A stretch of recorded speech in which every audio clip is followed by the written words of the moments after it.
V গলা nightie cutting.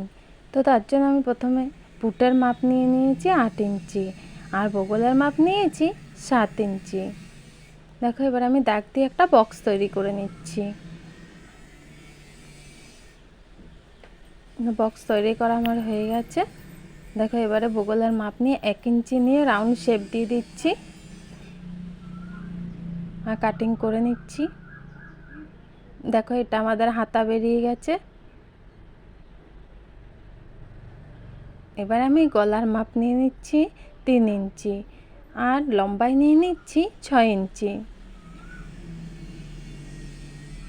এবার একটা দাগ দিয়ে বক্স তৈরি করে নিচ্ছি। দেখো বক্স তৈরি হয়ে গেছে। এবারে আমি ভি শেপটা দিয়ে দিচ্ছি।